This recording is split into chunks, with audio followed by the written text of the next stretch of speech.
V. Ricardo Willis. Kabanata 341 Ginoong McDonald. Oo naman.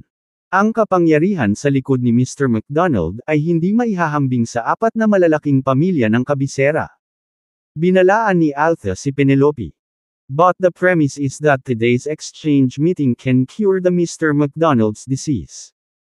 Kung hindi, huwag mong masyadong isipin ang pagtuturo kay Ricardo ng leksyon. Tumango si Penelope at nagtanong, "So lolo, inayos mo itong medical exchange para lang kay Mr. McDonald?" Kinumpirma ito ni Altha ng tumango at sinabing, "Oo. With my medical skills alone, hindi ko kayang gamutin ang karamdaman ni Mr. McDonald. Sana ay magamot ng isang dumalo sa medical exchange na ito ang kakaibang sakit na ito." Nang marinig ang balitang ito, nausisa si Penelope at tinanong kung anong uri ng sakit ang mayroon siya. Nag-alinlangan si Altha bago sinabi sa mahinang boses, "Napakakakaibang sakit sa balat." Isang sakit sa balat. Nagulat si Penelope noong unang ngunit gumaan ito nang malaman niyang hindi ito nakakahawa. "It's not contagious. It's just an abnormality in his own skin tissue," paliwanag pa ni Altha. Nakahinga ng maluwag si Penelope ngunit hindi niya maiwasang mag-isip ng kung ano-ano habang nagdududa ang kanyang mga mata sa paligid. Napansin ni Altha ang gawin ng kanyang apo at nagpasyang ibahin ang usapan sa pamamagitan ng pagtingin sa relo nito. "Okay, now let's stop talking about that. Mr. McDonald should be coming soon so I need to go greet him. Lolo, pwede ba akong sumama sa inyo?" Sabik na inalok ni Penelope ang sarili bilang katulong ni Altha. Saglit niyang pinag-isipang mabuti ang apo bago sumang-ayon, "Sure, why not? Sabay na tayo." Alam niya kung ano ang nasa isip nito ngunit hindi siya tumutol dahil kung maaari siyang magkaroon ng isang uri ng relasyon kay Mr. McDonald, kung gayon ang kanilang pamilya ay makikinabang ng malaki mula rito. Magkasama silang lumabas sa bulwagan kung saan naghihintay ang ilang katulong mula sa Medicine Association kasama nila sa pasukan para sa pagdating ni Raphael McDonald. Hindi nagtagal, isang convoy ng mga mag-agarang sasakyan ang pumasok sa Wintervale Manor. Ang kadakilaan na ito ay talagang nababagay sa isang taong may malaking kahalagahan. Bulalas ni Penelope. Mula sa pinakaharap na sasakyan, na nagkakahalaga ng 10 milyon, lumabas ang isang gwapong binata. Sa kanyang likuran ay sinundan niya ang isang nasa katanghaliang gulang na attendant na may simpleng hitsura. Kung tungkol sa mga taong bumababa sa iba pang mga mamahaling sasakyan, ang bawat isa ay naglabas ng isang namumunong presensya, malinaw na mga bihirang eksperto na bihirang makita sa makamundong lipunan. "Lolo, si Mr. McDonald ba yun?" Iminuwestro ni Penelope ang kanyang mga mata at nagtanong. "Yes," tumango si Altha at pinangunahan ng grupo para batiin siya ng nakangiti. Nagmamadaling sumunod si Penelope, gumawa pa ng ilang mabilis na hakbang para makarating sa harapan ng kanyang lolo.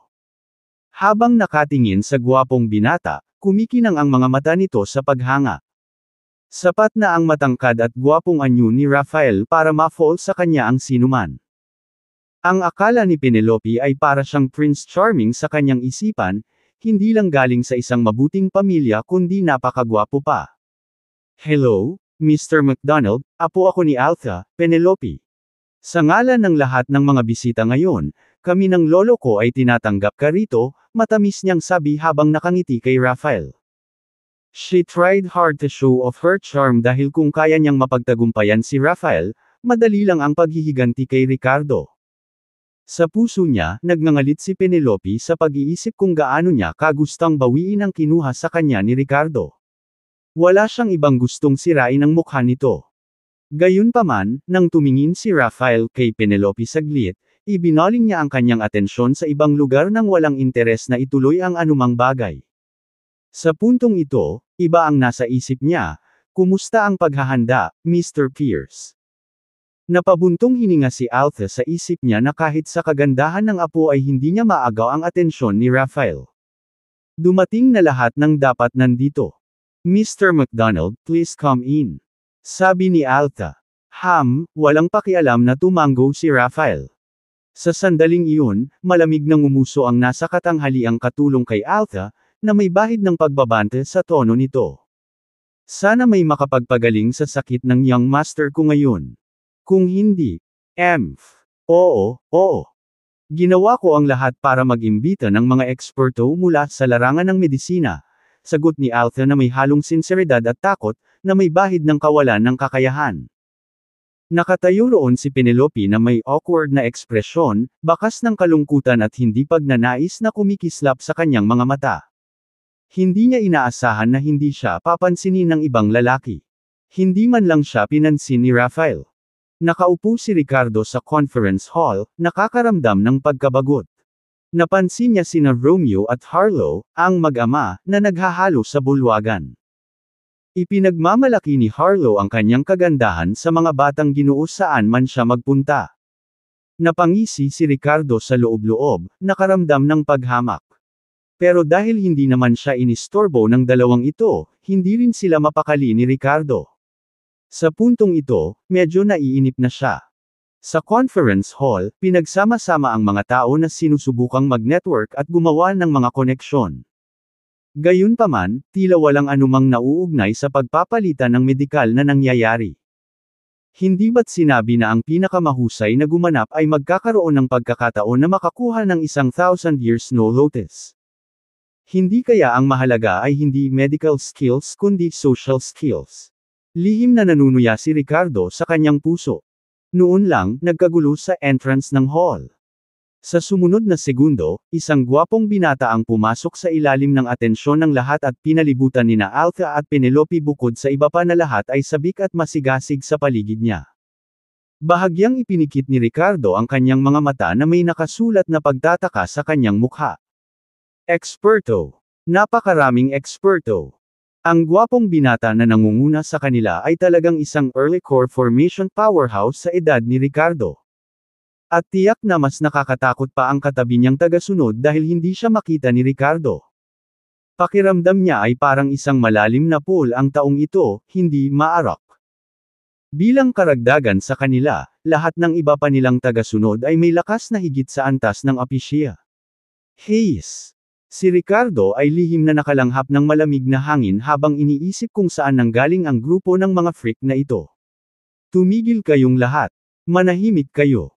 Ipapakilala kita. This is Rafael McDonald, young master.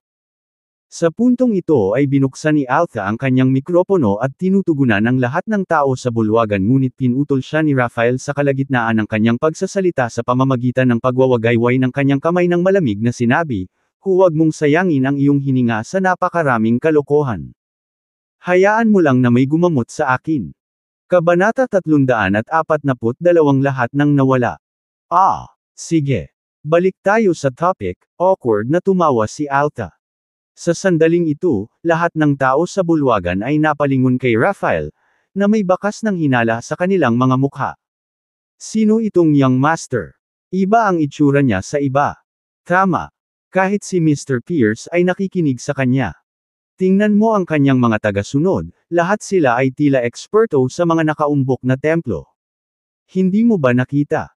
Ang apo ni Mr. Pierce ay sumusunod na malapit kay Mr. McDonald na may magalang na ugali. Kailan naging proactive si Miss Pierce? Nagbulungan ang mga tao sa kanilang sarili. Ay nako! Sa sandaling iyon, isang magandang figure ang biglang sumugod mula sa karamihan at natisod patungo kay Rafael. Si Harlow iyon. Mabilis na nag-react ang middle-aged follower na katabi ni Rafael at hinarangan siya ng braso nito. Anong ginagawa mo? Malamig na tanong niya. Mukhang natarante si Harlow at inayos ang magulo niyang bangs habang maganda pa rin.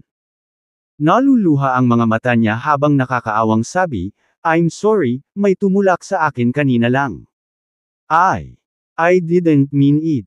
Mr. McDonald, salamat dahil hinayaan mo akong saluhin ng lalaki mo kung hindi ay nahulog ako. Bagamat hindi pa naipakilala ng maayos ni Alta si Rafael, kahit isang bulag ay masasabi na siya ay pambihira. Paano mapapalampas ni Harlow ang ganoong pagkakataon para ipakita ang sarili sa harap niya? Sumulyap si Rafael kay Harlow at may bakas ng pangungut siya sa mga mata nito bago bumalik kay Alta at sinabing, magpatuloy. Tumango si Alta at muling nagtaas ng boses, everyone here today is an outstanding figure in the medical industry. Dahil ngayon ay isang medical exchange conference, natural na kailangan nating ikumpara ang ating mga medikal na kasanayan. Ang mga mahusay na gumaganap ay hindi lamang magtatatag ng kanilang reputasyon sa pamamagitan ng kumperensyang ito kundi tatanggap din ng 1,000 years no lotus bilang gantimpala. Oh, how do we compare? Malakas na tanong ng isang senior doctor. Napangiti si Alta, magandang tanong iyan. Simple lang ang paraan para sa paghahambing. Kung sino ang makapagpapagaling sa kakaibang sakit ni Mr. McDonald ang mananalo. Nang matapos siyang magsalita, napalingon ang lahat kay Rafael, bakas sa mga mukha nila ang pagkalito. Nakikisalamuha si Ricardo sa karamihan, iniisip kung magsisimula na ba ang totoong deal. Kung hindi, baka umalis na siya. Oh, anong meron kay Mr. McDonald? May nagtanong. Walang sinabi si Alta kundi tumingin kay Rafael at sinabing, Mr. McDonald, you. Saglit na nag-alinlangan si Rafael ngunit kalaunan ay tumango. Nakakahiyang ibunyag ang kanyang karamdaman sa harap ng maraming tao. Gayunpaman, wala siyang ibang pagpipilian kung gusto niyang gumaling. Kung tutuusin, galing siya sa isang tagong pamilya at walang makakaalam kung sino talaga siya pagkatapos ng kaganapang ito. Ang mga taong ito ay walang anumang kontak sa kanya. Sa pag-iisip na iyon, walang ekspresyong sinimulan ni Rafael na haburin ang kanyang damit. Makalipas ang kalahating minuto. Lahat ng naruroon ay nagpakita ng mga ekspresyon ng pagkagulat at pagkasuklam habang hinihingal. Kanina pa nakatayo si Penelope sa tabi ni Rafael pero ngayon ay namutla ang mukha niya habang mabilis na umatras palayo sa kanya. Ginawa ni Harlow ang parehong bagay sa pamamagitan ng pagbawi ng ilang hakbang upang mapanatili ang isang, ligtas na distansya, mula kay Rafael. Sa sandaling ito, nakatayo si Rafael na walang sando na inilalantad ang kanyang, hindi magandang tingnan, nakatawan na natatakpan ng ilang uri ng sakit na keratin na nagmukha sa kanya ng isang lumang bark ng puno na tumatakip sa kanyang balat. Isang sulyap lang dito ay mapapagusbumps at manginig ang sinuman sa kanilang gulugod. Ang mas nakakabahala ay ang maliliit na parang kahoy na mga pira-piraso ay nahuhulog sa tuwing siya ay gumagalaw kahit bahagya. Sinong mag-aakala na si Rafael na napakagwapo pala ay may sakit sa balat? Sa sandaling ito, nararamdaman ang kakaibang mga tingin mula sa mga tao sa paligid niya, ang mga mata ni Rafael ay kumikislap sa lamig sa kaibuturan. Lalo na nang makita niya ang dalawang babae na kanina lang sumusubok sa kanya at lumapit sa kanya, ngayon ay umaatres na parang umiiwas sa salot, anino ng dilim ang bumungad sa kanyang mukha. Huwag magpanik lahat. Hindi nakakahawa ang sakit sa balat ni Mr. McDonald. Alta reassured everyone while waving his hand gently towards them. Sa sumunod na segundo, umaasang tumingin siya sa paligid at sinabing, mayroon bang bihasang doktor dito na handang tumulong sa paggamot kay Mr. McDonald? O marahil sino mang may-ari ng pharmaceutical company ay may mabisang race eta sa kamay. Hanggat maaari mong gamutin ang sakit ni Mr. McDonald kahit bahagyang. Pagkatapos ay magiging iyo ang 1,000 years no lotus. And, on top of that, you can also gain the friendship of Mr. McDonald.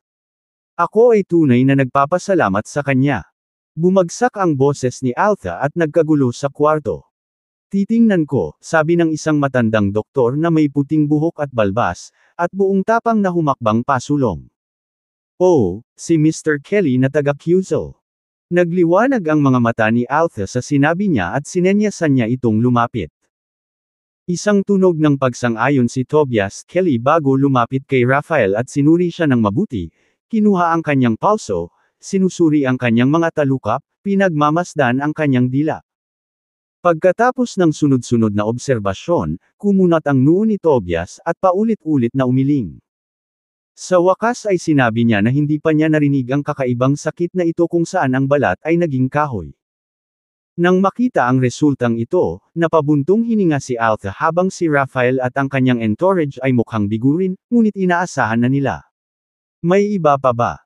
Kahit hindi natuloy, you can still try, sabi ng middle-aged na follower na walang udyok mula kay Alta.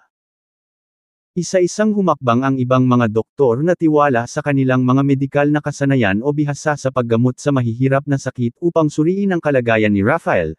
Ang ilan ay gumamit pa ng mga blades upang kiskisan ang ilang keratinized tissue para sa mas malapit na inspection. Ngunit sa huli silang lahat ay walang kapangyarihan. Lalong naging malungkot ang mukha ni Altha habang si Raphael at ang kanyang kumpanya ay mukhang mas dismayado kaysa dati. Nang umalis ang huling doktor na malungkot na walang sinumang lumalapit sa loob ng mahabang panahon pagkatapos, si Raphael ay namula sa galit. Lahat ng walang kwenta. Isang kumpol ng kwek-kwek. Lahat ng mga pangkaraniwang manggagamot. Nagmura si Raphael sa nagngangalit na mga ngipin hanggang sa bigla na lang siyang naglock ng mata kina Penelope at Harlow, tapos binigyan sila ng evil smirk. Kabanata 343 It's Deserved. Kilalang-kilala ang mga doktor na naroroon, ngunit sa huli, lahat sila ay walang lakas na tumulong sa sakit ni Raphael. Sa sobrang pagkadismaya sa walang pag-asa na pagtrato ngayon, si Raphael ay napuno ng iba't ibang negatibong emosyon. Sa harap ng lahat, sumabog siya sa galit at nagmura. Sa sumunod na segundo, pinuntirya pa niya sina Harlow at Penelope. Narinig niyang sampain ang lahat bilang inutil sa larangan ng medisina. Naging pangit ang mga mukha ng mga celebrity na ito. Ngunit dahil walang direktang pinangalanan, lahat ay hindi naglakas loob na ilabas ang kanilang galit. Kung tutuusin, si Raphael ay mukhang isang taong hindi dapat guluhin. Kahit na hindi isinasaalang-alang ang kanyang background na nag-iisa ay maaaring takutin ng sinuman sa kanyang mga bihasang kasama sa kanyang tabi. Grab her and her. Alisin mo sila para sa akin.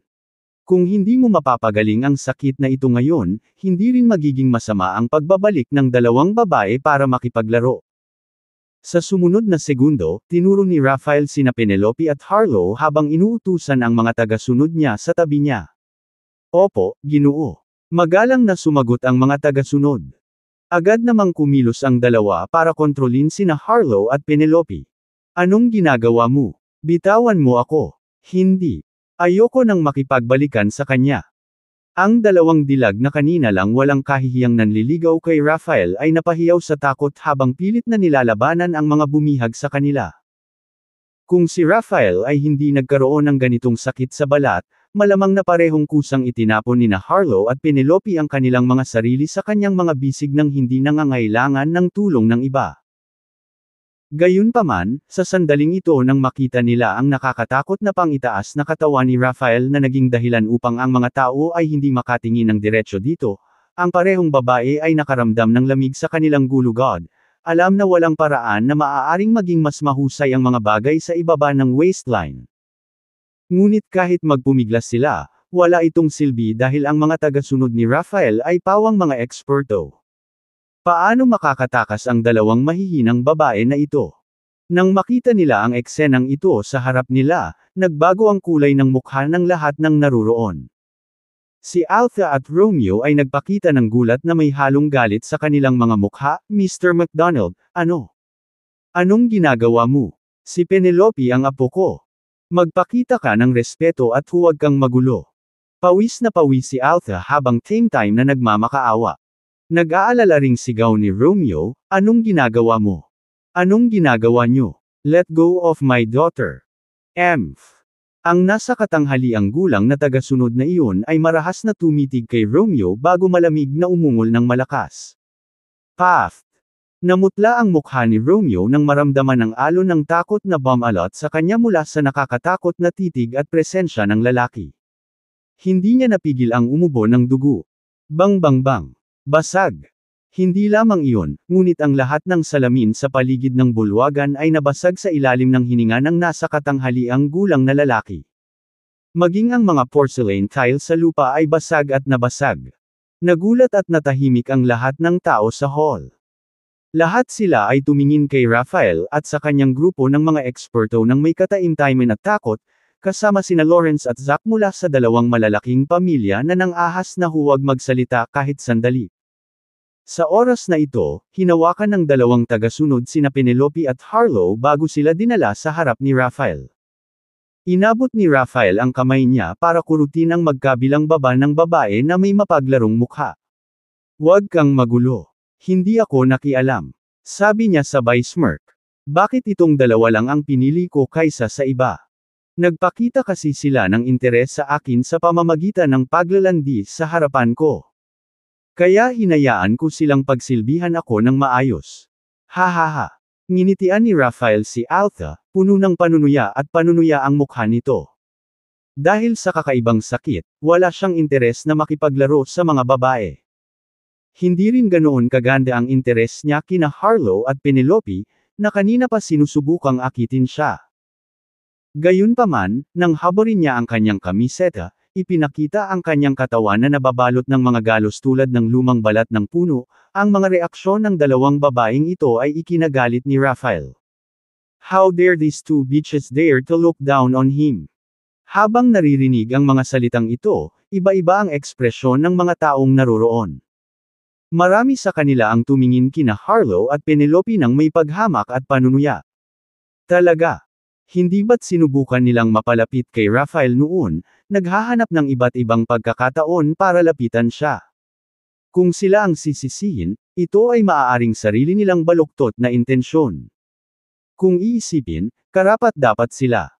Ibinuka ni Altha ang kanyang bibig, puno ng matinding panghihinayang at kahihiyan ang kanyang mukha.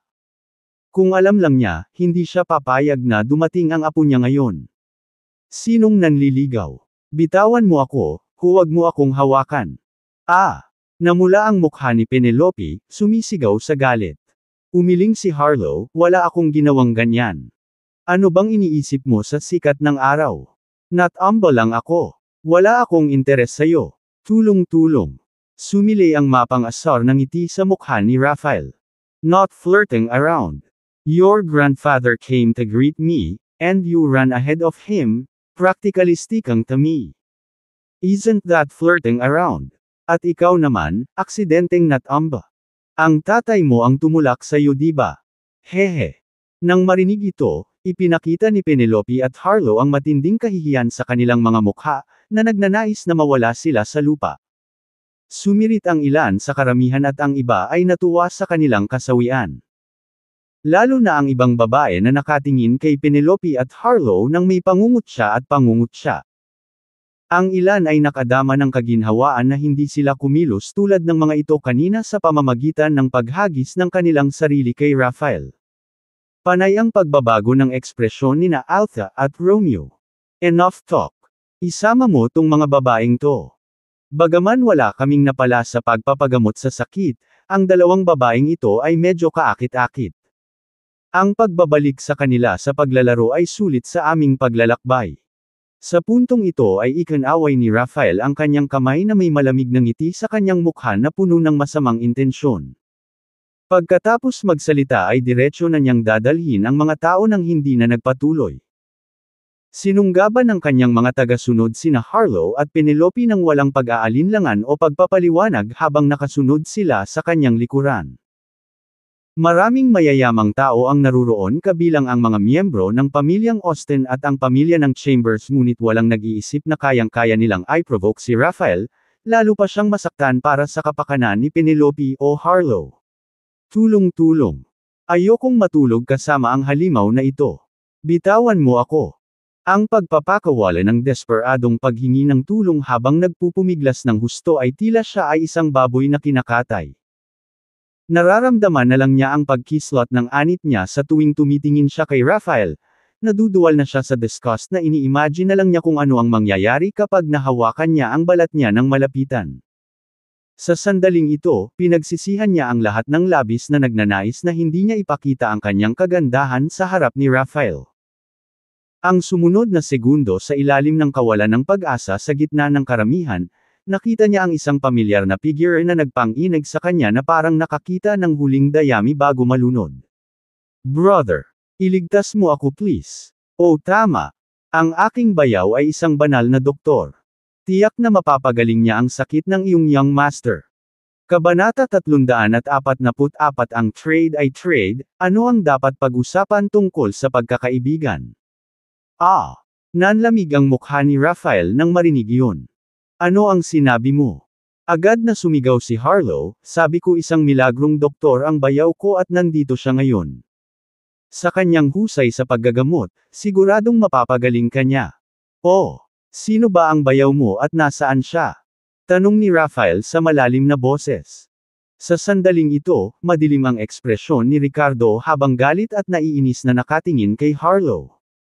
Hindi niya inasahan na susubukan nitong hilahin siya pababa sa ganoong mahalagang sandali. Siya nga, siya ang aking bayaw. He is a miracle doctor pero hindi niya ginamit ang kanyang kakayahan ngayon lang. Hayaan mo na ako at hihingi ako sa aking bayaw na tulungan kang gumaling. Itinuro ni Harlow ang direksyon ni Ricardo habang nagsasalita ito, pagkatapos ay sumigaw kaagad sa kanya, "Bro-in-law, iligtas mo ako. Iligtas mo ako. Anong ginagawa mo habang nakatayo dyan? Hindi ba't napakalakas ng iyong mga medikal na kasanayan? Pupunta ka ba tumayo ka at panuurin akong mamatay nang hindi ako tinutulungan?" Swish swish swish.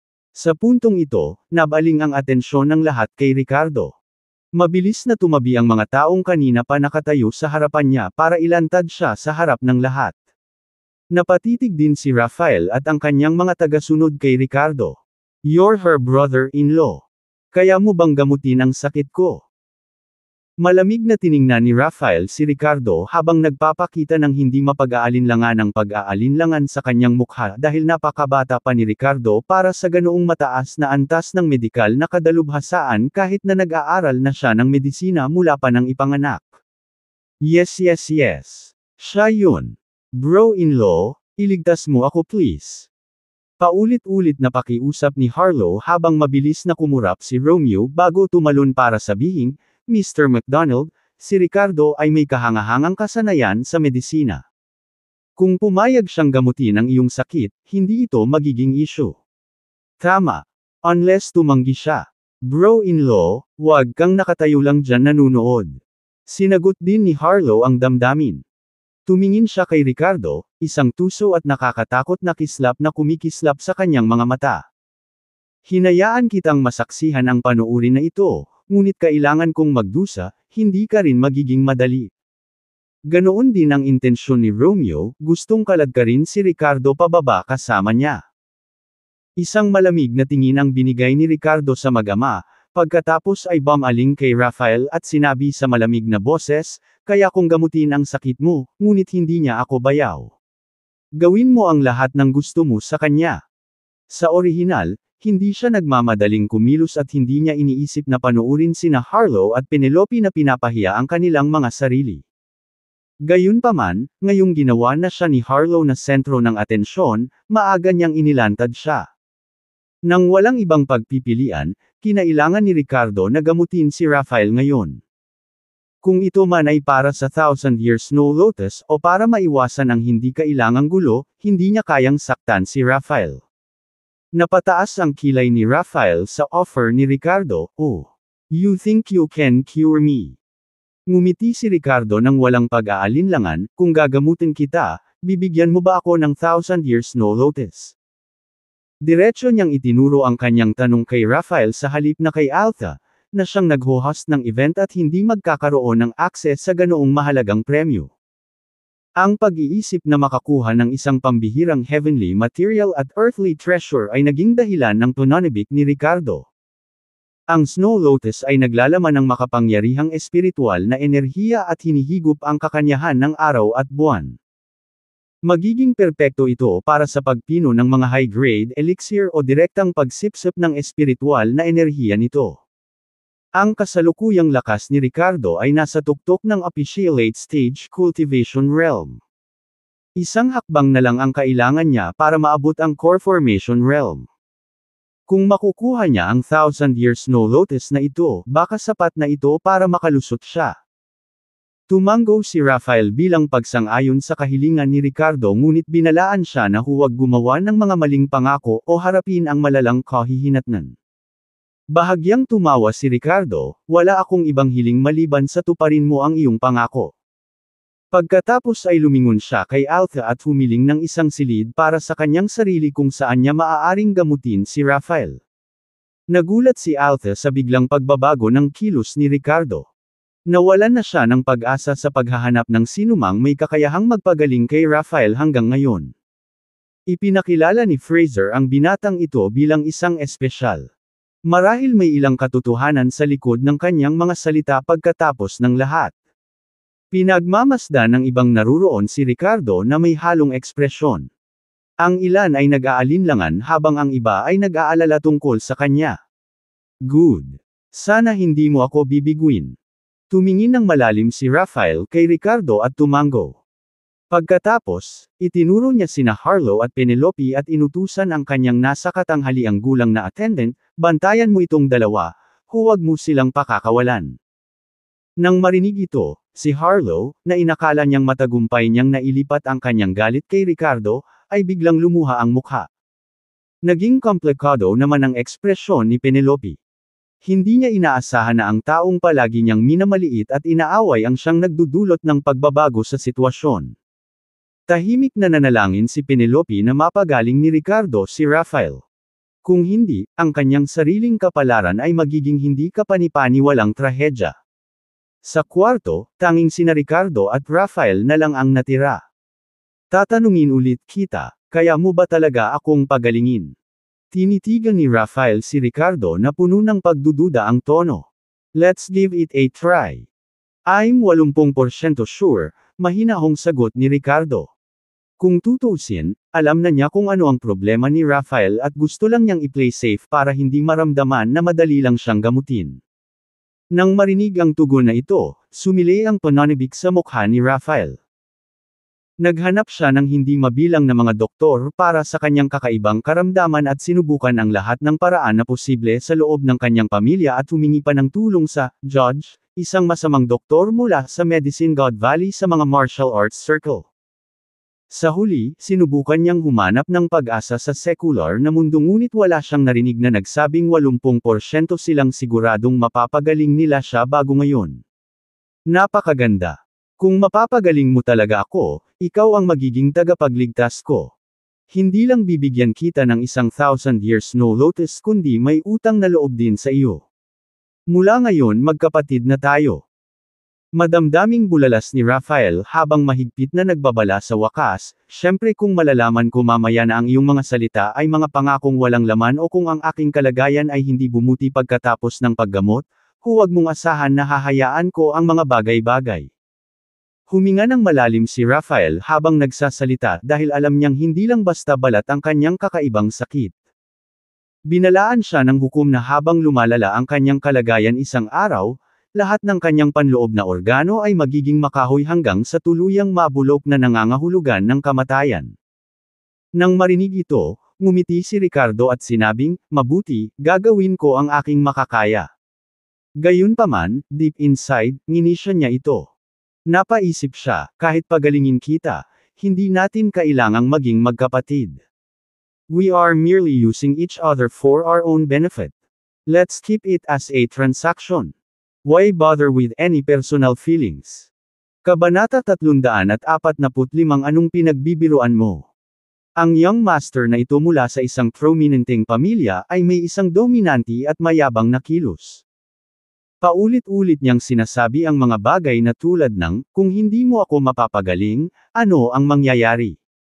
Pakiramdam ni Ricardo ay pinakamahusay na panatilihin ang kanyang distansya mula sa ganitong uri ng tao. Sumunod naman ay pinahubad ni Ricardo si Rafael sa kanyang pantalon at pinahiga sa kama. Pagtingin sa kanya, nag-click si Ricardo sa kanyang dila. Ang balat ni Rafael ay halos parang balat ng puno maliban sa mukha at kamay. Salamat sa pagkikita mo, kung hindi, magkakaroon ng necrosis ang iyong mga panloob na organo. Noong panahong iyon, kahit ang mga immortal ay hindi ka nailigtas. Nang marinig ito, tumingin ng malalim si Rafael kay Ricardo na may kumpiyansa sa kakayahan ng lalaki sa medikal dahil ang sinabi nito ay katulad ng narinig niya mula sa Medicine God Valley na, Judge. Sabi mo kaya mo akong pagalingin. Magiging permanente ba ito o pansamantalang lunas lang? Tanong ni Rafael sa malalim na boses. Siyempre magiging permanente. Confident na sagot ni Ricardo. Oh, masasabi mo ba kung ano ang naging sanhi ng sakit ko? Bakit ako nagkasakit? Naningkit ang mga mata ni Rafael na hindi niya maiwasang magtanong. There are many factors involved which cannot be explained in detail right now. If I'm not mistaken though, your lungs were previously injured, di ba? Malabong tanong ni Ricardo dahil wala siyang masyadong alam tungkol kay Rafael at gustong itago sa kanya ang ilang card. Gayunpaman, habang umiiwas sa kanya ng ganoon ay nagulat si Rafael habang nakatingin kay Ricardo na may paghanga sa kanyang mga mata. Yes. I was injured 5 years ago nang sumakit ang baga ko, tumanggo si Rafael na sang-ayon sa kanya. Ricardo, di ba? Talagang matalas ang insight mo. May kinalaman ang sakit ko sa injury na yan. Tanong muli ni Rafael na namangha sa kung gaano kalaki ang insight ng doktor na ito kumpara kahit sa Medicine God Valley na, Judge. Kung tutuusin, matagal nang gumaling ang mga pinsalang iyon. Well, it has something to do with it, sagot ni Ricardo na walang pag-aalinlangan na sinusubukang huwag magbigay ng labis ngunit pinahanga pa rin si Rafael na mataas ang tingin sa kanya sa kakayahang makita ang mga bagay na hindi nakikita ng iba. Let's stop talking about that for now. Let me injection you first. Nang makita kung gaano kagulat si Rafael matapos marinig ang lahat ng impormasyong ito, lihim na inilibot ni Ricardo ang kanyang mga mata sa pag-iisip kung gaano kadaling lokohin ang taong ito. Okay, mahinahong sabi ni Rafael habang nakahiga doon na naghihintay ng gamutan habang nakakaramdam ng higit na pag-asa kaysa dati tungkol sa pag-aayos nito salamat sa paggamot ni Ricardo. Lihim na napangiti si Ricardo nang magsimula siyang mag-acupuncture sa mga acupoints. Alam niya kung bakit nagkaroon ng kakaibang sakit na ito si Rafael. Ang 5 elementong konstitusyon ng bawat isa ay naiiba. Ang ilan ay mas nakahilig sa lupa, habang ang iba ay may konstitusyon ng katangiang kahoy. Ang konstitusyon ni Rafael ay nakahilig sa elemento ng kahoy. Nagkaroon siya ng kakaibang sakit na ito dahil ilang taon na siyang nagsasanay at nakaipon ng malaking elemento ng kahoy sa kanyang katawan. Noong una, hindi ito isyu, ngunit nang makaranas siya ng pinsala sa baga, naabala nito ang balanse ng 5 elemento sa kanyang katawan. Sa tradisyonal na gamot, ang mga baga ay nabibilang sa metal at ang metal ay pumipigil sa kahoy. Kung hindi lang nasira ang lung function ni Rafael, ang pag-asa sa gintong katangian ng kanyang mga baga ay natural na magre-regulate at mapipigilan ang sobrang wood attribute sa kanyang katawan. Gayunpaman, dahil sa pinsala sa baga sa taong iyon na sanhi ng isang aksidente o pinsala, nauwi ito sa kawalan ng balanse sa 5 elemento sa loob niya na kalaunan ay nagdulot ng kakaibang sakit. Sa kasalukuyan, ang mga pagbabagong makahoy sa balat lamang ang naganap, ngunit ang mga susunod na yugto ay magiging ganap na tulad ng isang vegetative na tao. Ang kailangan lang gawin ni Ricardo ay gumamit ng enerhiya ng dragon na may acupuncture upang pasiglahin ang mga baga at colon function ni Rafael na kabilang sa mga gintong organo upang pigilan ang labis na mga katangian ng kahoy sa loob niya. Iyon lang ang kailangan gawin para makita ang mga resulta. Sa labas ng hall, maraming mga tao ang nag-aalala tungkol sa pagiging sangkot sa kanilang mga sarili at umalis na sa exchange meeting na ito ng sunod-sunod. Siyempre, marami ang nanatili sa likod na gustong makita kung ano ang susunod na mangyayari. Sa tingin mo ba ay mapapagaling ng binatang ito na nagngangalang Ricardo si Mr. McDonald? Who knows? Hindi man lang nagpakita si Ricardo noong una hanggang sa hinayla siya palabas ng kanyang hipag. Oo, kala ko walang tiwala. I think so too. Otherwise kung may kumpiyansa na mapapagaling niya si Mr. McDonald, sino ba naman ang hindi maghahangad sa pagkakaibigan niya? Sa pakikinig sa mga talakayang ito, biglang nagbago ang mukha ni Alta na may parehong pag-asa at pagkabalisa sa loob niya. Inaasahan niya talaga na mapapagaling ni Ricardo si Rafael kahit medyo gumana lang. Kung hindi, hindi rin siya makakatakas sa responsibilidad. Dahil noong una niyang tretuhin si Rafael noon bilang psoriasis o iba pang mga sakit sa balat na nagresulta sa halip na lumala sa pag-uwi mula sa paggamot. Kaya kung wala siyang mahanap na makakagamot sa kakaibang sakit na ito, tiyak na hindi siya pababayaan ni Rafael. Lolo, sa tingin mo ba magtagumpay si Ricardo? Sa oras na ito, nag-aalalang tanong ni Penelope sa tabi ng kanyang lolo. Umaasa ako. Napabuntong hininga si Alta at saka humarap sa apo, nga pala, Penelope, anong nangyari sa inyo ni Ricardo? Bakit kanya sinaktan? Ha? Saglit na lumungkot ang mukha ni Penelope habang nag-aalangan na sinabi, ano pa kaya? Dahil wala siyang manners. Magiliw ko siyang dinala at dinala pa siya sa conference hall. Pero hindi siya marunong kumilos. Nakuha niya. Galit dahil sa biro na ginawa ko. Oh, anong joke ang ginawa mo? Nagtaas ng kilay si Alta. Sa puntong ito, nawala ang kanyang galit kay Ricardo. Nang makita niya ang pag-iwas ng kanyang apo, naisip niya na maaaring hindi ganoon kadali ang mga bagay. Just joke lang, sabi ni Penelope. Napakunot ang noo ni Alta nang makita niya ito at napansin ang ilang mayayamang babae na nakasama ng apo niya sa malapit. Tinanong niya sila, alam ba ninyo kung ano talaga ang nangyari? Sabihin mo sa akin. Ang mayayamang babae na binastos ni Penelope kanina ay nginisyan at hindi tumulong na pagtakpan si Penelope. Ikinwento niya ang buong kwento ng detalyado. Matapos pakinggan ang lahat, pinandilatan ni Alta ang apo na may pulang galit. Penelope, ikaw, pinasuot mo pa talaga siya ng tali ng aso. Pinahiya mo si Ricardo ng sobra kaya hindi katakatakang sinaktan kanya. Biglang naging napakapangit ng mukha ni Penelope habang nakayuko nang walang sinasabi. Itinuro ni Alta ang kanyang apo at muling bumantong hininga, I've spoiled you too much.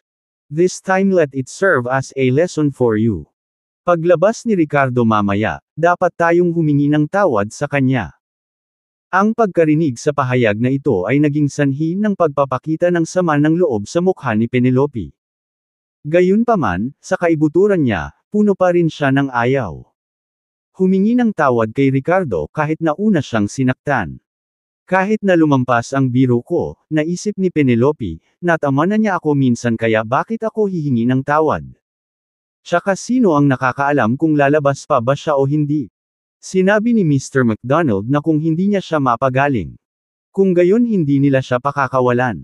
Si Penelope ay nag-aalinlangan tungkol sa paghingi ng tawad. Nang marinig ang mga salitang ito mula sa kanyang apo, nagngangalit ang mga ngipin ni Alta habang bumantong hininga, Penelope, sinasabi mo pa rin ang mga bagay na malamig ang loob. Matapos marinig ang pahayag na ito mula kay Alta, lubos na nagbago ang ekspresyon ng mukha ni Penelope. Nanatili siyang tahimik pagkatapos niyang sulyapan ang mga tagasunod ni Rafael sa tabi niya na hindi pa rin mapakali na nakatingin sa kanya. Nang maisip niya ang nakakatakot na balat sa katawan ni Rafael, nanginginig siya sa takot. Samantala, sina Harlow at Romeo ay nakakaramdam ng hindi kapani-pani walang salungatan. Sa isang banda, umaasa silang mapapagaling ni Ricardo si Rafael, pero sa kabilang banda, gusto nilang magdusa din si Ricardo. Kabanata 346 na pagkilala sa bayaw at boyfriend.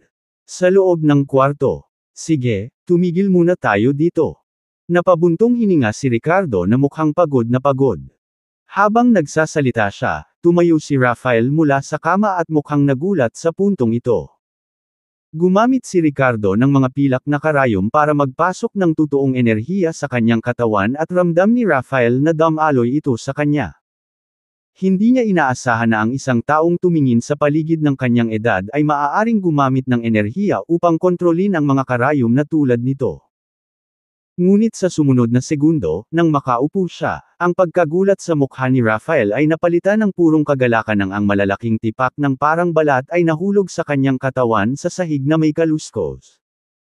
Napailing si Rafael at nakita niya na halos lahat ng parang balat sa kanyang mga braso at binti ay nalaglag ng malinis, na nagpapakita ng bahagyang mapula-pula na balat sa ilalim. This is. Nanlaki ang mga mata ni Rafael sa hindi makapaniwalang pagkahawak nito sa braso ni Ricardo. Ricardo, pinagaling mo talaga ako. Haha. Ang damn strange disease ko ay napagaling mo talaga. Umubo si Ricardo bago sumagot, Mr. McDonald, huwag ka munang masyadong ma-excite. May mga lason pa lang akong naalis sa katawan mo sa ngayon. Maaaring tumagal pa ng 3 o 4 na paggamot bago ko tuluyang mapuksa ang sakit mo. Matapos marinig ang balitang ito, bahagyang kumalma si Rafael. Maingat niyang sinuri ang sarili sa harap ng salamin at nalaman niya na bagamat ang karamihan sa mga tupi ay nawala sa kanyang mga paa, mayroon pa ring malalaking patak ng bark na natitira sa kanyang tiyan at likod. Pero kahit na ganoon, napa-excite siya, it doesn't matter. I know it will not be possible to cure everything once. Kahit 30 o 40 beses pa akong gumaling. Napangiti ng gusto si Rafael kay Ricardo na nagniningning ang mga mata. Sabi ko noon na kung mapapagaling mo ang sakit ko, magkapatid tayo. Mr. McDonald, bakit mo ako tinatawag na kuya? Nakaramdam ng awkward si Ricardo. Hanggat mapapagaling mo ang aking sakit ay magiging sworn brothers tayo. Masayang kumaway si Rafael habang nanunumpa ng may malaking katwiran. Sa sandaling ito, hinawakan ni Rafael ang braso ni Ricardo at masigasig na sinabi, Kuya, paano kung sasama ako sa pag-uwi? Kung alam ng aking mga nakatatanda na maaari mong gamutin ang aking karamdaman, tiyak na magpapasalamat sila ng lubos sa iyo. Hindi lang ito 1,000 taon na snow lotus. Masasabi ko na isa ka ring cultivator, marahil kahit na sa antas ng apesya. Nangangako ako na magbibigay ng sapat na mapagkukunan para sa iyo kung darating ka. Nang marinig ito, hindi natuwa si Ricardo bagkus ay nagdilim ang mukha nito. This guy sounded nice but did he wanted to bring him back just to cure him? Mr. McDonald, pinahahalagahan ko ang iyong kabaitan ngunit hindi ako mahilig samantalahin ang mga tao. Nagkasundo kami sa 1,000 years snow lotus at wala nang iba pa. Bilang isang taong hindi pa nakikita ang mundo noon, kung ako ay pumunta ka sa tirahan mo at doon ka magkita ng mga nakakatanda, baka matakot ako sa sobrang takot, sinong magpapagaling sa sakit mo? Nang marinig ang tugon na ito mula kay Ricardo, nakita ni Rafael ang displeasure sa kanyang mga mata bago ito tumawa at sinabing, well then forget about it. Kung ayaw mong bumisita bilang bisita, hindi kita mapipilit, tama. Tumingin siya ng malalim sa mga mata ni Ricardo na may interes at sinabing, Ricardo. Medyo kawili-wili ka, hindi ba? Ilang saglit na tumawa si Ricardo kasama niya habang ang dalawang lalaki ay nakikita ang iniisip ng isa't isa. Sa sandaling ito, lihim na gamaan ang pakiramdam ni Ricardo na nag-iwan siya ng ilang silid para sa kanyang sarili sa pamamagitan ng hindi ganap na pagpapagaling sa sakit ni Rafael. Nag-iingat siya sa pagtalikod nito sa kanya at pagtatatwa sa kanya kapag gumaling na siya. Sa pakikitungo sa mga mapagmataas na sayan ng mga maimpluwensyang pamilya tulad ni Rafael, hindi rin sigurado si Ricardo kung anong mga aksyon ang maaari niyang gawin kapag wala na siyang halaga para sa kanya. Bukod dito, si Ricardo ay may sariling mga plano at kalkulasyon. Hanggat hindi pa niya tuluyang ginagamot ang karamdaman ni Rafael, kakailanganin pa rin siya ng huli. Si Ricardo ay napapaligiran ng mga kaaway sa lahat ng dako kaya maaaring dumating ang panahon na nahaharap siya sa panganib na higit sa kanyang makakaya. Gayunpaman, sa ganitong mga kaso, maaaring mapatunayang kapaki-pakinabang si Rafael pagkatapos ng lahat. At saka, ang kanyang pagkamatay ay nangangahulugan na walang ibang makakagamot sa kalagayan ni Rafael. Sa exchange hall, lahat ay naghintay ng hindi alam kung gaano katagal silang naghihintay. Sa wakas, dalawang figure ang lumabas na magkatabi. Nandito na sila. Wow, ang bilis naman. I wonder if he's cured. Hindi naman ganun kadali yun, di ba? Nagbulungan ang mga tao sa kanilang mga sarili. Sa sandaling ito, ang pinakakinakabahan ng mga tao ay sina Alta at ang kanyang apo, pati na rin ang mag-ama nina Harlow at Romeo. Alalang-alala silang apat na pinagmamasdan ang paglapit ni Ricardo at Rafael na may pagtatanong sa mga mukha. Maya-maya pa ay nilingan ni Rafael ang kwarto at biglang tumawa ng malakas. Sa sumunod na segundo, ipinulupot niya ang kanyang braso sa balikat ni Ricardo at tuwang-tuwa siyang sumigaw, simula ngayon, kapatid ko na si Ricardo. Saksi ang lahat dito. Nang marinig ang pahayag na ito, tumahimik saglit ang silid bago nauwi sa kaguluhan. Ano? Kinikilala ni Mr. McDonald si Ricardo bilang kanyang kapatid. Ito. Ibig sabihin gumaling na siya. Tiyak na parang ito. Ilang sandali doon ay nakahinga ng maluwag sina Alta at Penelope kasama ang mag-ama na duo ni Harlow. Ngunit sa sumunod na segundo, nakita ng isa sa mga nasa katanghaliang gulang na tagasunod ni Raphael ang paglabas ng kanyang young master mula sa loob. Sumenyas siya sa dalawa pang lalaki na halos humawak kina Harlow at Penelope bago tumungo kay Raphael. Master, sabi ng isang follower habang kumakaway sa dalawang babaeng nahuli nila. Anong gagawin natin sa dalawang babaeng ito? Napatingin si Raphael sa dalawang babae na may amused expression sa mukha. Mr. McDonald, please spare me. Pinagaling ka ng bayaw ko kaya hindi mo siya magantihan ng pananakit sa amin. Nag-aalalang sigaw ni Harlow. Ang terminong, freeloader, na dating natural na nagmumula sa kanyang bibig ay napalitan na ng brother-in-law, na parang walang kahirap-hirap na inilabas ang kanyang dila. Si Penelope, na muling dinala kay Raphael, ay namutla sa takot, ang kanyang mukha ay nawawala ng kulay, at isang panginginig na dumadaloy sa kanya. Ang kanyang mga mata ay kumikislap saglit, at may bakas ng hikbi sa kanyang boses, sinabi niya. Mr. McDonald, you can take hand on me. I am Ricardo, girlfriend. Since magkapatid na kayo ni Ricardo, that makes me your sister-in-law. Please don't gumawa ng anumang padalos-dalos. Sa sandaling binigkas ang mga salitang ito, ang grupo ng mga mayayamang Sayan na dati nang nagpahiya kay Ricardo kasama si Penelope ay halos lumuwan ng dugo sa hindi paniniwala. Napatingin si Ricardo sa dalawang babaeng ito na may masamang ekspresyon sa mukha. Bagay talaga ang dalawang babaeng ito. Sa takot sa mga pag-usad ni Raphael, natakot sila ngayon hanggang sa tinawag siyang bayaw ng isa, at ang isa naman ay nagsabing girlfriend niya. Kabanata 347 Pinaglalaroan na parang tanga. Tumingin si Ricardo kina Harlow at Penelope, nanunuya habang nagtatanong, kailan pa kita naging bayaw? Kailan ba kita naging boyfriend? Bakas sa mukha ni Harlow ang pagkabalisa. You're already my brother-in-law, di ba? Sabi niya. Nilingan niya si Raphael at mapilit na sinabi, Mr. McDonald, si Ricardo ang asawa ng pinsan ko. Hipag niya ako. Talaga. Namula ang mukha ni Penelope habang nagngangalit ang kanyang mga ngipin at sinabing, ikaw. Sinaktan mo ako kaya kailangan mong managot sa akin. Kung hindi kita boyfriend, sino? Nang marinig ito, lahat ng naruroon ay hindi naiwasang magpakita ng masamang tingin sa dalawang babae. Lalo na ang mga nakakita kay Penelope kasama ang ilang mayayamang pangalawang henerasyong lalaki sa harap ng bulwagan bago ipahiya si Ricardo ay lalong puno ng paghamak. Nagtipon-tipon ang ilang mayayamang babae at tumawa ng panunuya. Dati umarte sila na sobrang bait nila kay Ricardo pero ngayon pinipilit nila na boyfriend o bayaw na nila. Tama. Kadalasan kasi ang yabang nila. Wala na pala silang hiya. Mas malala pa ang ekspresyon ni Maxwell sa mga sandaling ito. Matagal na niyang hinahabol si Penelope ngunit palagi itong mailap sa kanya. Sa hindi inaasahan ngayong araw ay aktibong lumapit siya kay Raphael, pagkatapos ay iginiit na si Ricardo ang susunod niyang boyfriend. Ang batang master na ito mula sa pamilya ng Chambers ay nakaramdam ng matinding pananakit. Ang pagiging bootlicker hanggang sa wala na.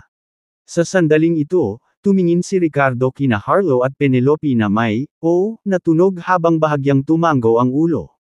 So naging ganito. The next second he smiled saying, why bother? Bakit kilala ako ni Mr. McDonald bilang kapatid niya? Dahil kaya kong gamutin ang sakit niya. Habang binibigkas niya muli ang mga salitang ito habang nakatingin sa magkabilang babae, sabi ko, magagamot ang kanyang sakit. Intindihin. Nang marinig ang mga salitang ito, natigilan si Penelope at Harlow ng ilang segundo bago tuluyang nag-react. Napatingin sila kay Raphael na ngayon ay nakasuot ng damit, at biglang nagliwanag ang mga mata nila. Sa mga salita ni Ricardo ay napagtanto nila sa wakas ang isang bagay. Tama iyon. Bakit tinawag ni Raphael ang kanyang sarili na magkapatid kay Ricardo? Siguradong dahil pinagaling ni Ricardo ang kanyang karamdaman. Kaya anong dahilan nila para labanan si Raphael? Isang mayamang binata na walang problema sa balat, may matibay na background ng pamilya, at gwapong hitsura, hindi ba't iyon ang pangarap nilang Prince Charming? Sa puntong ito, kung may gustong gawin si Raphael sa kanila, ito ang higit na gusto nila. Ito ay isang magandang pagkakataon upang mapalapit kay Raphael, hindi ba? Sa pag-iisip na ito, tumigil si Harlow sa pagpupumiglas at muling nagpakita ang kanyang mukha ng isang kaakit-akit na ngiti. Mr. McDonald, if you like me just say it. No need to let them catch me. I won't run away. It's an honor for me to be like you. Ngumiti din si Penelope kay Raphael at pinakitaan ng nahihiyang ekspresyon, Mr. McDonald, sorry about that. I misspoke kanina. Ricardo is not my boyfriend. In fact, I'm still single. And I've never had a boyfriend kanina. Nang marinig ito, bumuga ng bus ang buong kwarto. Napangisi si Raphael, oh. Nahulog na ako sa inyong dalawa. Babalik ka ba at pagsilbihan ako? Oo. Siyempre gagawin natin. Paulit-ulit na tumanggo sina Harlow at Penelope. Well then, yan ang sinabi mo. Pilyong tumawa si Raphael nang bigla niyang hinubad ang suot niyang sando na nagpapakita ng kulubot na pangitaas na katawan na parang balat ng puno. Gulat na bulalas ni Harlow at Penelope. Tinatakpan ng kanilang mga kamay ang kanilang mga bibig, namutla sila sa takot at pagkasuklam. Anong nangyari? Hindi siguradong tanong ni Harlow habang ang kanina'y nahihiyang ekspresyon ni Penelope ay napalitan ng pagkasuklam at pag-aalinlangan habang nakatingin kay Raphael na umaatres. Ricardo, patuloy niyang nag-aalangan, hindi mo ba pinagaling si Mr. McDonald? Ricardo sneered, ang sabi ko lang kaya ko siyang gamutin pero hindi ko sinabi kung kailan mangyayari. Malamig siyang tumawa, haha. Pagtingin sa reaksyon ng dalawang babae, napabuntong hininga si Raphael, ang cheap niyo talaga. Then he changed his tone teasingly, what? Are you scared seeing my bark appearance again? Don't worry. Ricardo will eventually cure me completely. Naisip na ba ng alinman sa inyo na maging babae ako? Siyempre ngayon, feeling ko bukas palad ako. Kaya kung wala sa inyo ang gusto, hindi na kailangan. Nang marinig ang mga salitang ito, muling nagbago ang mga ekspresyon ni Harlow at Penelope mula sa takot at pagkasuklam tungo sa pagkabalisa at pag-aalinlangan. Well actually. Ang kanilang mga mukha ay patuloy na nagbabago ng mabilis. Ang pariralang, payag ako, ay tila handa nang kumawala anumang sandali ngayon. Hahaha. Sa pagkakataong iyon, nagpakawala si Raphael ng isang masiglang tawa, puno ng mapanuksong katatawanan ang mukha. Hindi napigilan ni Ricardo ang tumawa at umiling sa hindi makapaniwala. Mukhang payag na naman sila Mr. McDonald. Natatawang sabi ni Raphael, this is hilarious. These two women are fickle. I have no interest in these kinds of women at all. How about I give them to you? Ngumuso si Ricardo at sumagot, I'm married already. And my wife is much prettier than them. Don't gross me out. Hahaha. Siyempre naman. Kung gayon, tanggalin natin sila bago nila dumihan ang ating mga mata.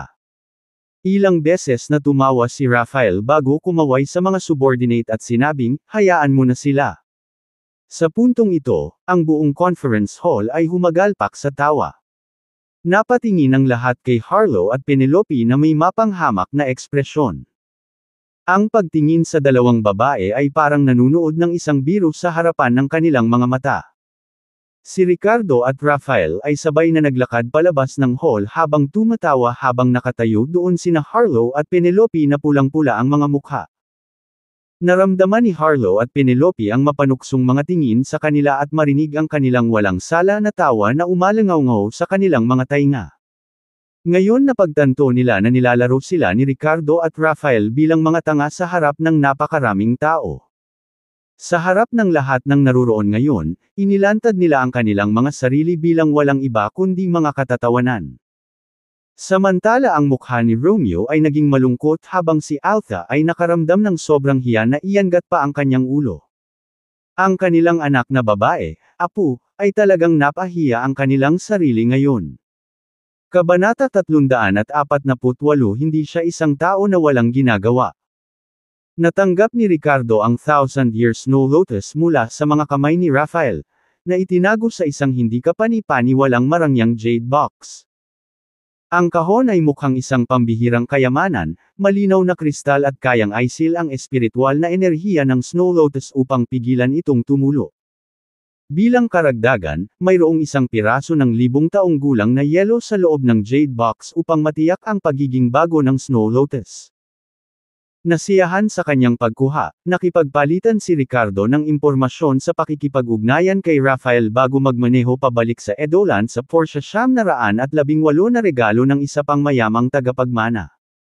Samantala, sa isang Audi Q7 sa kabilang panig, nanatiling pula ang mukha ni Harlow at puno ng hinanakit at galit kay Ricardo. Mukhang hindi rin masyadong nasisiyahan si Romeo habang mabilis na nagmaneho palayo sa Wintervale Manor na parang tumatakbo palayo. That damn Ricardo. How dare he play me like that? Ricardo, I will make you regret this sooner or later. I will get my revenue for this humiliation.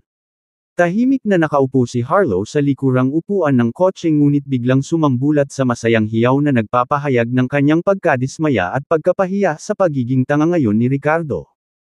Hindi niya magawang kamuhian si Rafael ngunit nagtanim ng matinding galit kay Ricardo sa ginawa nito ngayon. Hindi niya inaasahan na gagawin siyang tanga sa conference ngayon kung saan nagawa pa niyang makipag-ugnay sa ilang mga batang talento na iniwan ang kanilang mga kontak bago umalis. Ngunit pagkatapos ng nangyari kanina, napagtanto ni Harlow na lahat ng mga kontak na iyon ay nawala. Sunod-sunod na hinarang siya ng mga mayamang tagapagmanang iyon. Samantala, sa loob ng isa sa mga silid ng Wintervale Manor, pinandilatan ni Altha ang kanyang apo na si Penelope na may mga mata na puno ng pagkabigo at galit sa nangyari kanina. Penelope, what you did today? Huminto si Altha habang nagpupumigla sa pagitan ng gustong pag-alitan ng apo habang ayaw din itong masaktan ng sobra dahil sapat na ang kahihiyan na dinanas niya. Ang kanyang mahal na apo ay dumanas ng matinding emosyonal na trauma dahil sa nangyari noong araw na iyon. Umiiyak na ngayon si Penelope habang nahihiya at galit dahil sa sobrang kahihiyan ni Ricardo. Lolo, I hate this guy so much. Dapat bayaran mo siya. Itong scumbag. Nawalan ako ng mukha. Hindi ko na maipapakita ang mukha ko. Wow! Malamig na sumangot si Altha habang ang kanyang ekspresyon ay mabilis na nagbago sa pagitan ng galit at kalungkutan nang makita kung gaano kalubha ang emosyonal na pagpapahiya ni Penelope. Paanong hindi siya magagalit kapag may nang-ahas na tretuhin ang pinakamamahal niyang apo? Noong una, naisipan niyang humingi ng tawad kay Ricardo, ngunit ngayon, tuluyan na siyang nawala sa hilig. Hindi lang iyon, nagkaroon siya ng sama ng loob kay Ricardo. Penelope, gagawa ako ng paraan para makabawi sa kanya para sa'yo. Huwag kang mag-alala. Sobra naman si Ricardo. Malamig na sabi ni Altha. Ma'am, Lolo. Umiyak si Penelope na parang may kasalanan. Nang hapong iyon, bumalik si Ricardo sa Edoland at dumiretso sa Lowe's Pharmaceutical. Habang paakyat siya sa itaas na palapag ng gusali ng kumpanya, nakita niya ang ilang lalaking nakasot na papunta sa opisina ng CEO.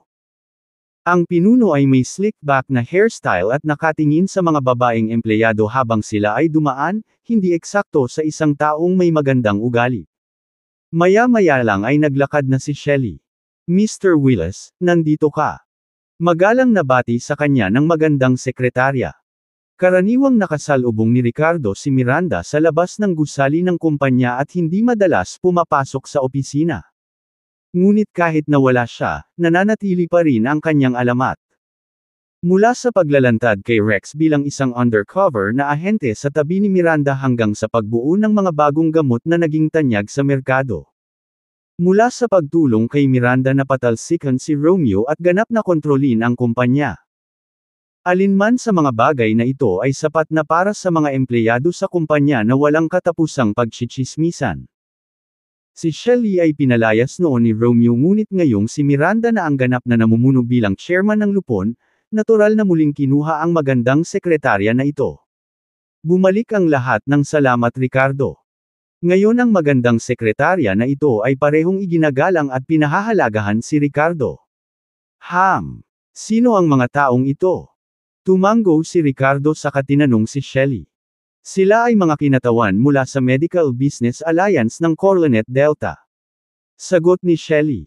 Alyansa ng medikal na negosyo ng Coronet Delta. Nagtaas ng kilay si Ricardo. Oo. Ito ay isang komersyal na alyansa na binuo ng Durham State, Sluford State, at Slockmore sa pakikipagtulungan sa iba pang mga kumpanya ng parmasyutiko sa rehiyon ng Coronet River Delta. Paliwanag ni Shelly. Anong gusto nila kay Miranda? Well, nagsimulang ipaliwanag ni Shelly, paulit-ulit na sinusubukan ng Lowe's Pharmaceuticals sa ilalim ng pamumuno ni Romeo bago sumali sa Medical Business Alliance of Coronet Delta ngunit ang kanilang mga aplikasyon ay palaging tinatanggihan ang beer. Tumingin si Shelly kay Ricardo nang may paghanga at sinabing, pero sa pagkakataong ito, parang gustong imbitahan ng Medical Business Alliance ang kumpanya natin na sumali. Salamat kay MS Lowe at sa iyo. Maaaring sabihin na ang mga kumpanya sa industriya ng parmasyutiko sa lugar ng Coronet River Delta ay ipinagmamalaki na maaaring sumali sa Medical Business Alliance, na isang simbolo ng kanilang lakas. Oh, I see. Walang pag-aalinlangan na tumango si Ricardo. Sa sandaling ito, isang grupo ng mga tao ang lumapit at narinig ang kanilang pag-uusap. Maangas na sinulyapan ng pinuno sina Ricardo at Shelly. Kalmado silang tiningnan ni Ricardo ngunit nakaramdam ng inis sa kanilang kay-abangan na para bang sila ay nakatataas. Bati ni Shelly sa kanila bago sila pinapasok sa opisina ni Miranda. Saglit na nag-alinlangan si Ricardo bago sumunod sa kanila sa loob. MS Lowe, Mr. Lloyd is here, ulat ni Shelly kay Miranda nang makapasok sa kanyang opisina. Si Samuel Lloyd ay ang Deputy Director ng Audit Department ng Medical Business Alliance ng Coronet Delta. Nakita niya si Miranda at nagningning ang mga mata niya habang inabot niya ang kamay para makipagkamay habang pinupuri ang hitsura niya ng sobra-sobra. MS Lowe, hello. Haha. Hindi ko akalain na magiging ganito kakaganda. Nakakamangha. Lumiwanag ang ekspresyon ni Miranda nang mapansin niyang nakatingin si Samuel sa kanya ng ganoon. Hindi siya komportable dito. Sa sandaling iyon, may humakbang sa pagitan ni Samuel at Miranda.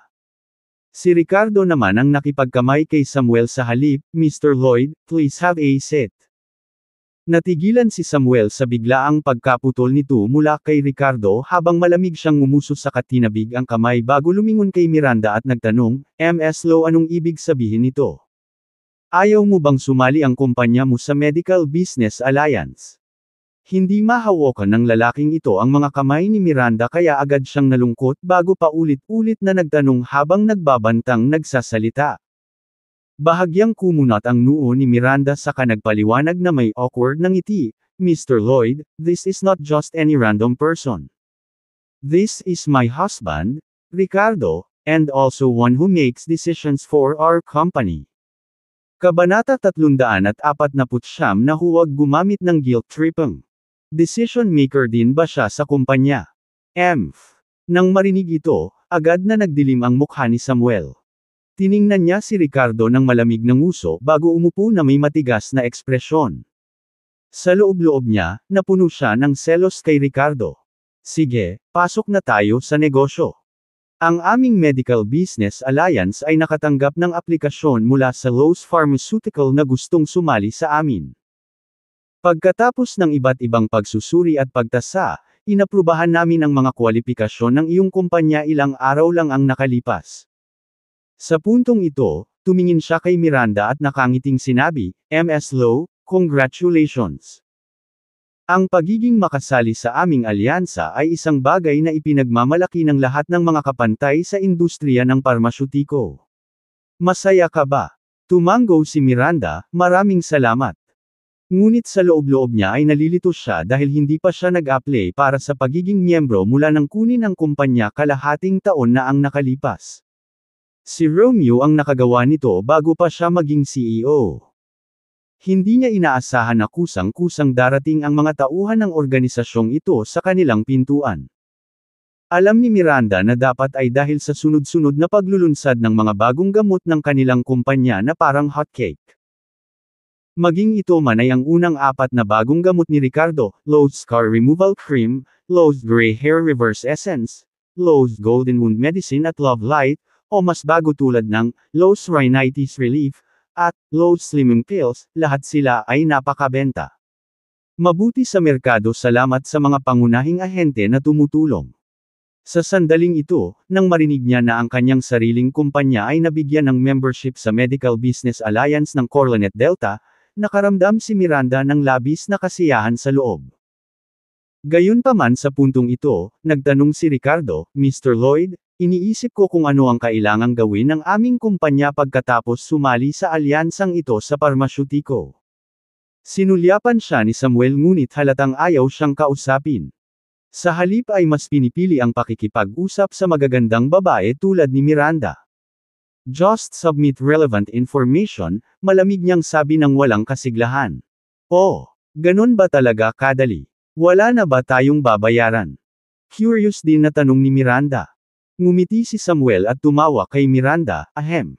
Kung gusto mong sumali sa Medical Business Alliance ng Coronet Delta, tiyak na may kasamang bayad. Actually, it's not a big deal. Ang kailangan mo lang gawin ay ibahagi ang ilan sa iyong mga race data sa Lowe's Pharmaceutical. Bilang isang miyembrong kumpanya ng Medical Business Alliance ng Coronet Delta, lahat ng kumpanya ay nagtutulungan at nagbabahagi ng kanilang mga benepisyo. Kailangang ibahagi ng lahat ng kumpanya ang ilan sa kanilang mga kita. Siyempre, maaari din nilang matamasa ang iba't ibang benepisyo mula sa pagsali sa alyansa ng negosyo. Halimbawa, maaari silang mag-access ng mga formula mula sa ibang mga kumpanya o kahit na magbahagi ng mga order, negosyo, at pagpoproseso ng isa't isa. Nang marinig ito, nagkatinginan sina Miranda at Ricardo at malabo silang nakaamoy ng conspiracy sa hangin. Oh, share some prescriptions. Ilan ba ang kailangan nating ibahagi? Mahinahong tanong ni Miranda. Sa unang pagsali mo sa amin, kailangan mo lang magbahagi ng 5 formula ng race data. Gayunpaman, ang 5 formula na ito ay dapat kasama ang Lowe's Scar Removal Cream, Lowe's Slimming Pills, pati na rin ang formula para sa paggamot sa leukemia na tinatawag na Love Light, sabi ni Samuel habang nakataas ang 5 daliri. Gayunpaman, sinadya niyang binigyang diin ang 3 partikular na gamot. Nang matapos siyang magsalita ay agad na nagbago ang mga mukha ni na Ricardo at Miranda. Pati si Shelly sa tabi nila ay nagpakita ng galit. Oo naman. Ang kanyang layunin ngayon ay hindi dalisay.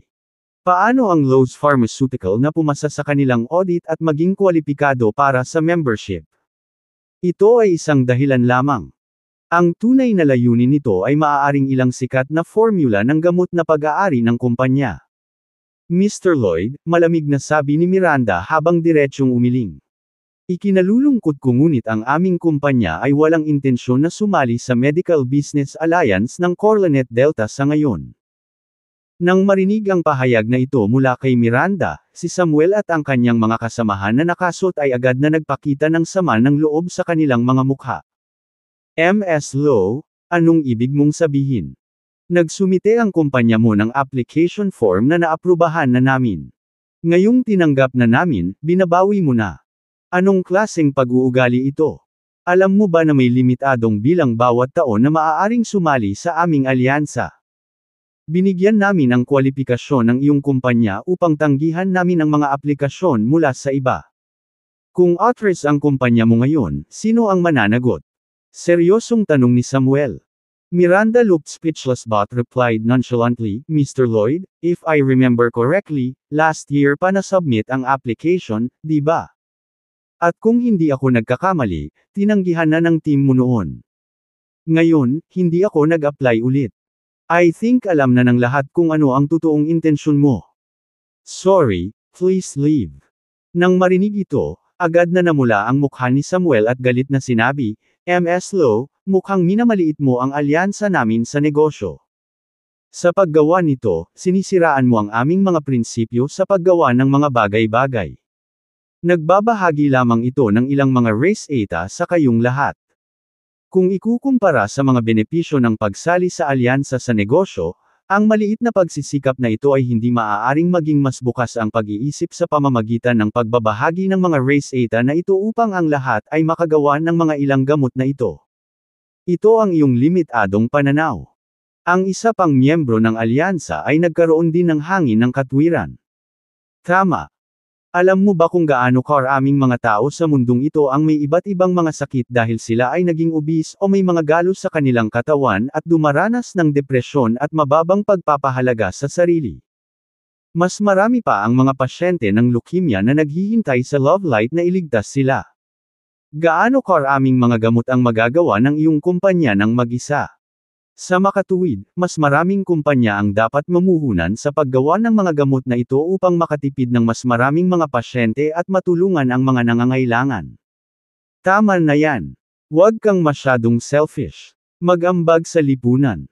Ito ay magiging mahusay. Ang iba pang miyembro ng Business Alliance ay madamdamin ding nagsalita. Nang marinig ang mga salitang ito, nagpakita sina Ricardo at Miranda ng mapanukso at galit na mga ekspresyon. Ipokrito talaga ang mga taong ito. Pinagnanasaan nila ang formula ngunit pinag-uusapan pa rin ang tungkol sa pakikinabang sa lipunan. Magwala ka. Huwag mong subukang gamitin ang moralidad bilang leverage dito.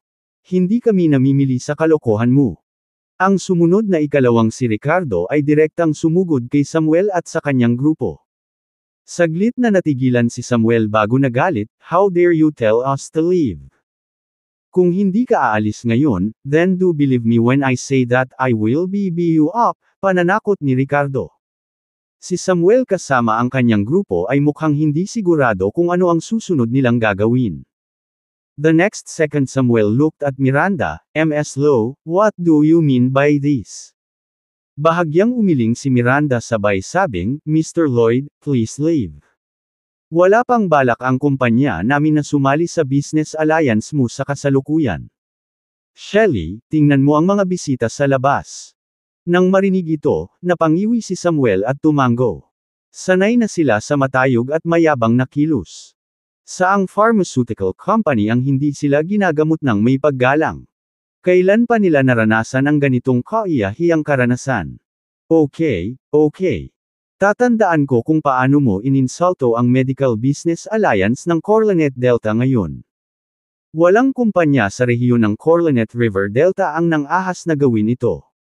Maghintay tayo at tingnan. Kabanata 350 ito ba ay itinuturing na hindi makinis? Pagkaalis ni Samuel at ng iba pa sa galit, tumingin si Miranda kay Ricardo na may bakas ng pagkadismaya sa kanyang magandang mukha. Sa sandaling pinaalis si Shelley, naging malamig ang ekspresyon ni Miranda habang naiinip siyang magsalita, "Hindi ka ba maaaring maging mas mataktika kapag nagsasalita ka? Ano man ang sabihin nila, bahagi pa rin sila ng Medical Business Alliance ng Coronet Delta. Sa pamamagitan ng pagsasabi para umalis sila ng ganyan, hindi mo ba sila sinasaktan?" Tumawa si Ricardo at sinabing, "So ang pagiging magalang ay hindi makakasakit sa kanila." Nang marinig ito, napatigil si Miranda saglit at hindi na nagawang makipagtalo. Sa totoo lang, hindi niya masyadong sinisisi si Ricardo. Nagkaroon lang siya ng sama ng loob sa kanya at gusto niyang kunin ang anumang pagkakataon para harapin siya. Naghinala ang CEO Goddess tungkol sa mga larawang iyon ni Ricardo na, nagkakagulo, pagkatapos ng komento ni Claudia noong nakaraang pagkakataon. Gayunpaman, tumanggi itong ipaliwanag ang anumang bagay na naging dahilan upang maging awkward ang kanilang relasyon. Walang binanggit muli ang hiwalayan ngunit tila may hindi nakikitang pader sa pagitan nila. "Hindi mo masasabihan ang mga tao ng ganyan." Malamig na sabi ni Miranda. Nagkibit balikat si Ricardo at walang pakialam na sumagot, "Ang estilo ko ay kung may masasaktan ako, kung gayon ay maaari pa ring ilabas ang lahat." Napakawalandiya ng Medical Business Alliance na ito na sinusubukang makuha ang ating formula sa ilalim ng maling pagpapanggap. Nagulat ako na hindi sila sinuntok. Narinig ito ni Miranda at inikot ang kanyang mga mata bago siya tinawag na bastos sabay tawa. Sa kasalukuyan kahit na siya ay nanatiling malayo kay Ricardo, hindi nagpapakita ng interes o paggalang sa kanya kahit ano paman. Tumawa si Ricardo ngunit hindi na nagsalita pa tungkol dito. Sa puntong ito, binago ng CEO Goddess ang kanyang tono habang pinananatili ang kanyang malamig na kilos na parang walang pakialam. Gayunpaman, sa kaloob-looban niya ay may pag-aalala at pag-aalala na sumilay sa kanyang mga mata habang tinanong niya, "Nga pala, kumusta ang biyahe mo sa capital?" She asked while staring intently at Ricardo with complex emotions. Todo-todo ang ginawa niya para kay Nora sa pamamagitan ng panata ng paghihiganti laban kay isa kahit na ang ibig sabihin nito ay ang pagpasok sa kabisera na isa sa panganib ang lahat ng kanyang pinaghirapan. Gustuhin man ni Miranda na maging walang pakialam sa kanyang mga kilos, hindi niya maiwasang mabahala ng husto sa nangyari sa kanyang paglalakbay. Pinupunasan niya ang kanyang lalamunan ng may kaba, inamin niya, ito ay hindi masyadong matagumpay. I'm sorry. I couldn't completely deal with isa. And also ended up destroying your car. Sa sinabi nito, maikling ikinwento ni Ricardo ang nangyari sa kanyang paglalakbay na may nakasulat na kahihiyan sa kanyang mukha. Pagkatapos makinig, nanlaki ang mga mata ng Diyos ang CEO sa gulat at hindi makapaniwala. Ano? Si Ricardo talaga. Pinunasan ang pamilya Britt. At binago ng pamilya Austin ang kanilang pamumuno at pinatalsik si isa mula sa pamilya, nakipagtulungan sa pagpapatupad ng batas para arestuhin siya. Nakakataba lang ang paraan ng paglalahad ni Ricardo. Hindi napigilan ni Miranda na iikot ang mga mata kay Ricardo, iniisip kung sinusubukan lang ba nitong ipakita sa kanya. At tinawag niya itong hindi sapat na maayos. Ano pa ba ang gusto niya? Sa pagtingin sa lalaking nasa harapan niya, naramdaman ni Miranda na hindi ito totoo. Ang apat na malalaking pamilya ng kabisera na dati niyang tinitingala at mas nambobola pa ay umaarte na ngayon na parang duwag sa harap ng kanyang lalaki. Hindi lang isang pamilya ang kumilos ng ganito kundi pareho silang pinagsamang hindi nakatiis sa kanya.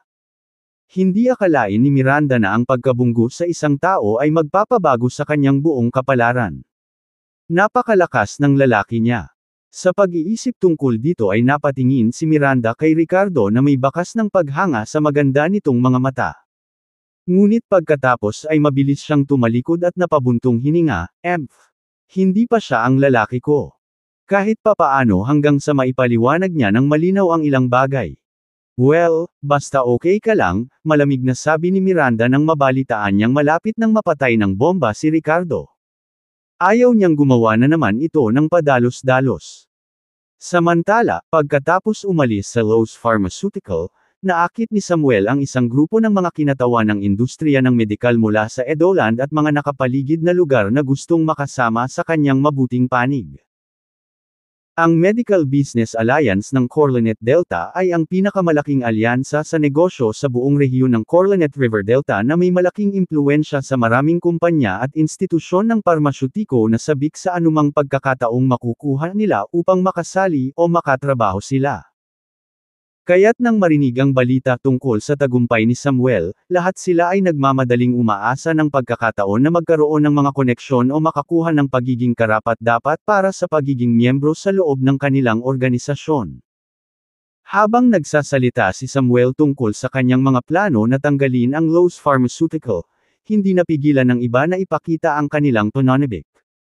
Nakita nila ito bilang isang pagkakataon upang sumikat at nagsimulang magbigay ng payo kay Samuel kung paano magpapatuloy. Ang isa sa mga may-ari ng kumpanya ng parmasyutiko ay tumawa at sinabing, Mr. Lloyd, sa kapangyarihan ng alyansa ng negosyo sa parmasyutiko na nasa iyong pagtatapon, ang pagbabawas sa Lowe's Pharmaceutical ay dapat na isang piraso ng cake. Kamakailan lamang ay pinalawak nila ang kanilang negosyo at nagtatayo ng mga bagong pabrika. Matupad ang kanilang mga utos sa oras, hindi lamang oras at pera ang aabutin nilang ngunit kailangan din nilang magbayad ng mga parusa sa paglabag sa kontrata. Ang taong ito ay si Thomas Fraser, CEO ng Thomas Pharmaceuticals sa Quezon City malapit sa Edoland. Bilang mga kakumpetensya sa komersyal na bilog ng parehong rehiyon sa loob ng maraming taon, ang Thomas Pharmaceutical ay palaging isang karibal na kumpanya para sa Lowe's Pharmaceutical. Great idea. Let's do it, sagot ni Samuel na may palihim na pagkinang sa mga mata. Mamaya sa araw na iyon. Ipinaroda ni Ricardo ang kanyang Porsche 918 sa parking lot ng kumpanya bago sabay-sabay na minamaneho ang Maserati ni Miranda para sunduin si Nora mula sa paaralan. Nora had grown fond of Miranda as her mother figure habang si Ricardo ay nagkikimkim pa rin ng halo-halong damdamin sa kanya pagkatapos ng lahat ng nangyari sa pagitan nila. Ngunit para sa kapakanan ni Nora, naglagay sila ng isang aksyon na parang walang nangyari sa pagitan nila noong siya ay nasa paligid. Lumabas ang tatlo para maghapunan sa isang barbecue stall sa South City Night Market sa kahilingan ni Nora bago tinanong ni Ricardo kung gusto nilang mag-shopping pagkatapos. Napanatili ni Miranda ang kanyang kalmado at sinabing, "Oh, isaalang-alang mo itong kasama ni Nora." Sa huling pagkakataong dumating sila ni Ricardo, binalak niyang tuklasin at maranasan ang buhay na buhay ng mga karaniwang tao, isang bagay na hindi niya kailanman naramdaman. Gayunpaman, dahil sa biglaang insidente na kinasangkutan ng kanyang kapatid na si Mason, hindi nila lubos na na-enjoy ang outing.